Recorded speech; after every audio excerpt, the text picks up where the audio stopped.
지난번 아토피 피부 위염에 이어서 오늘은 두드러기 질환에 대한 이야기를 나눠보겠습니다. 이 자리에 알레르기 내과 김희 교수님을 모셨습니다. 예, 교수님 반갑습니다. 네, 반갑습니다. 예. 피부 질환인 게 사실은 좀 아주 음. 복잡하지 않습니까? 네네네. 그래서 이제 이게 어떤 걸 두드러기라고 하는지 좀 그것부터 설명을 좀 해주시죠. 일단 뭐 두드러기라 하면은 모기 물린 보신 적 있으시죠? 예, 예, 예. 예, 모기 물린 것처럼 올라오는 이제 팽진이 있어야 됩니다. 부풀어 볼록 오르는, 튀어나오는 게 예. 있고 그 팽진 주변으로 이제 붉게 오는 그걸 발적이라고 하거든요. 그게 이제 특징적으로 있어야 되고, 그다음에 두 번째로는 동일한 부위에 24시간 지속되는 경우는 거의 없습니다. 계속 옮겨 다니는 게, 이동한다. 이동을 하게 되죠. 음, 동일한 부위만 계속 있다 이러면 음. 두드러기 아닐 가능성이 오히려 높습니다.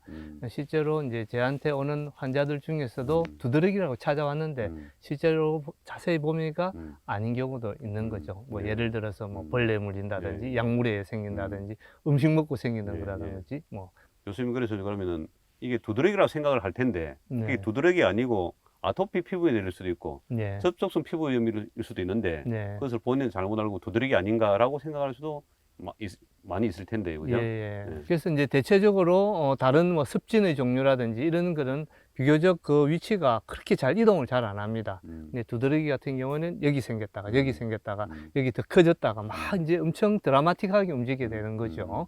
예, 그런 게 이제 차이점이 일단은 있다고 보시면 될 것 같습니다. 급성인 경우에는 뭐 한 50% 정도, 만성 두드러기는 한 70% 정도 이 원인을 못 찾는다라고 하던데, 그래서 실제로 이제 병원에 가서 이제 알레르기를 검사를 했다. 검사를 했는데 불구하고 원인을 잘 모르겠습니다라고 하는 경우가 좀 있던데 왜 그렇습니까? 급성과 만성으로 나뉘어지죠. 그 6주를 기준으로 이렇게 합니다. 통상적으로 이제 급성 두드러기는 그 원인이 이제 밝혀지는 경우가 좀 있습니다. 예를 들어서 이제 음식이라든지 약물, 그리고 뭐 물리화학적인 그런 접촉, 그리고 뭐 감염, 바이러스 감염 있잖아요. 그죠? 예, 그렇거나 이제 알레르기 유발 물질, 이런 거에서 생기는 경우가 있어서 환자들도 어느 정도 감지를 하는 그런 경우가 있는데, 만성 두드러기는 이거하고는 조금 다릅니다.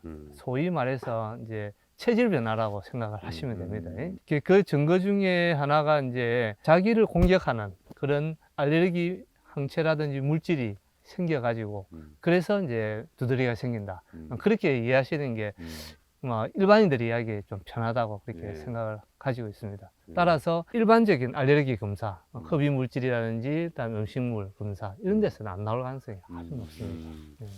유발 원인이 아주 뭐 다양하고 네. 특별한 원인이 없이도 이제 발생할 수도 있기 때문에 네네네. 참 어려운데 이제 그러다 보니까 이제 사실은 또 대표적으로 음식물 네. 이런 경우도 참 복잡한데 네. 네. 나는 이런 음식을 먹으니까 안 좋더라 뭐 그런 경우도 있지만은 네네네. 그런 음식이 또 아니고 사실은 또 뭐 음식물 안에 있는 첨가물 그렇죠. 뭐 이런 예. 거에서도 있을 수 있는데 예, 예. 뭐 이런 원인을 참 뭐 좀 밝기 어려워하는 그런 좀 상황인데 좀 네. 설명을 좀. 두드러기 환자가 오면은 저한테 원인이 뭡니까?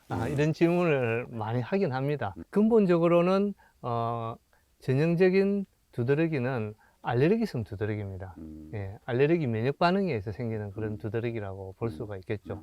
근데 문제는 뭐냐면은 만성 두드러기 같은 경우에는 이런 면역 반응과 관계없이 그런 자극이라든지 그다음에 스트레스라든지 이런 여러 가지 어떤 환경에 의해서도 그렇죠. 악화가 될 수가 있습니다. 물리적인 자극에 의해서도 생길 수가 있고요. 통상적으로는 사실은 뭐 음식이라든지 그다음에 뭐 화학물질 먹는 그런 첨가물 그런 것 때문에 만성 두드러기가 사실 생기지는 잘 않습니다.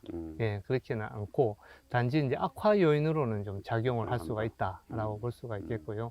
한 두 가지를 좀 제가 말씀을 좀 드린다면은 한 가지는 음식물에 알레르기를 일으키는 물질이 많이 들어있는 음식들이 있습니다. 예를 들어서 등푸른 생선이라든지 돼지고기도 좀 그럴 수도 있고요. 히스타민. 예, 히스타민. 예, 그게 많이 들어있는 음식물을 이제 섭취해서 조금 예민하신 분들은 그렇게 좀 생길 수가 있겠고요. 그 다음에 이제 우리 몸에 이제 비만 세포라는 그런 알레르기 자극하는 그런 세포가 있거든요. 그걸 직접적으로 이제 자극을 시키는 그런 좀 물질들이 있을 수 있습니다. 예를 들어서 항산화제 이런 것들을 이제 섭취를 한다면 이제 그런 것들이 자극이 돼 가지고 두드러기를 일으킬 수도 있다. 그렇게 이해를 하시면 되겠습니다. 두드러기랑 조금 차이가 있겠지만은 제가 청소년 시기 때 제가 좀 운동을 좀 좋아하다 보니까 네. 조금 운동을 하면서 땀을 흘리면은 그렇죠. 발진 내지는 두드러기가 이제 생기는데 네네. 그래서 이제 이런 몸속 체온이 올라갔을 때 생기는 콜린성 두드러기 네네. 이런 것도 좀 있죠. 있죠. 요 예. 좀 설명 좀 해주세요. 예, 콜린성 두드러기는 일반적으로 우리에게 알려져 있는 그런 두드러기하고는 조금 차이가 납니다. 예. 일반적인 그 두드러기는 이제 그 진피에서 생기는 그런 염증 반응 때문에 쭉 올라오는 경우가 많은데, 콜린성 두드러기는 조금 이거하고는 좀 달리 체온에, 신부 체온이 올라가면은 우리 신경에 보면 부교감 신경이라고 있습니다. 예, 부교감 신경에서 이제 아세틸콜린이라는 이런 물질이 나오거든요. 이 아세틸콜린에 대해서 좀 예민한 그런 분들이 있습니다.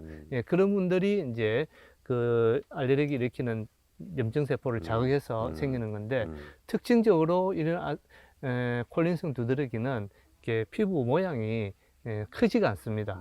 염증 모양이 좁쌀처럼 또독또독 튀어나오는 그런 경우가 있거든요. 예, 그렇게 있고, 그다음에 두 번째로는 가렵다고 하기도 하지만은 따갑다고 얘기하는 분들이 좀 들어 있습니다. 예, 그래서 이제 연세가 드신 분들보다는 아무래도 활동력이 많은 그런 젊은 사람한테 아무래도 콜린성 두드러기가 요즘 많이 증가하고 있는 것 같습니다. 요즘 이제 두드러기 하면 좀 눈이나 또 이제 입술이 좀 퉁퉁 붓는 그런 경우도 있는데 네네, 이런 네. 경우는 이제 혈관 부종이 동반된 그런 케이스일 텐데 그죠? 네네네.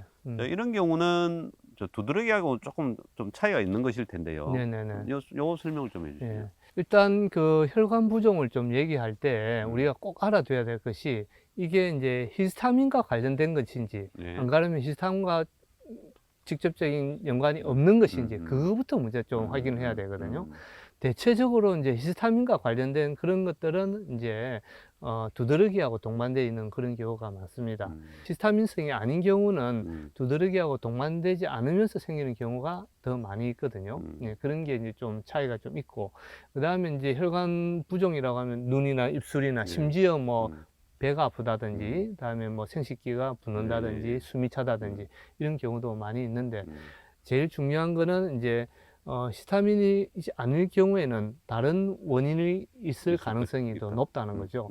예를 들면 이제 진통소염제를 묻고 이제 눈이 붓는다든지 이런 경우가 있고, 혈압약 중에서도 이런 거를 좀 혈관 부종을 유발하는 그런 혈압약이 있습니다. 옛날에 많이 썼던 그런 혈압약이 있는데, 그런 혈압약이 있다든지, 또 선천적으로 이렇게 유전적인 그런 것 때문에 생기는 유전성 혈관 부종 이런 것들이 있습니다. 그래서 이런 것들을 좀 감별을 해야 될 필요가 있습니다. 두드러기가 있는 경우에 이제 몸 상태, 컨디션에 따라서 또 이제 이게 조금 뭐 좀 달라지는 뭐 그런 경우가 많던데, 네네. 예. 뭐 요 좀 그럴 수도 있습니까? 당연하죠. 예. 이제 두드러기가 있을 경우에 이제 너무 음으로 과다한 어떤 활동을 한다든지, 여성의 경우는 생리, 그렇죠. 생리 주간의 기관에 있어서 달라질 수가 있고, 감기라든지 그런 거에 있어도 좀 있을 수 있기 때문에 몸 컨디션하고도 아주 밀접한 연관이 있다고 볼 수가 있습니다. 교수님, 저 두드러기가 있으면 이 증상이 있을 때마다 그러면 좀 약을 먹는 거 말고는 다른 방법이 없는지, 뭐 약을 그러면 계속 먹어야 되는 건지 좀 고민이 많을 텐데요. 네네네. 원칙적으로 말씀을 드리면은 두드러기가 있을 경우에 약물 복용은 좀 필요하다고 저는 꼭 말씀을 드리고 싶습니다. 만성 두드러기 환자한테 처방하는 약물은 장기적으로 먹는다 하더라도 문제는 없는 거고요. 이 약물이 증상도 가라앉혀 주지만은 염증도 가라앉혀 주는 그런 효과가 있거든요. 그래서 이제 증상이 완전히 사라질 때까지는 꾸준하게 약물을 좀 복용하시라, 그렇게 말씀을 드리고 싶습니다. 약물 복용을 굳이 뭐 두려워할 필요는 없다는 예, 예, 뭐 대체적으로 이것만 타겟으로 하는 그런 어떤 약물은 장기적으로 먹어도 문제는 없습니다.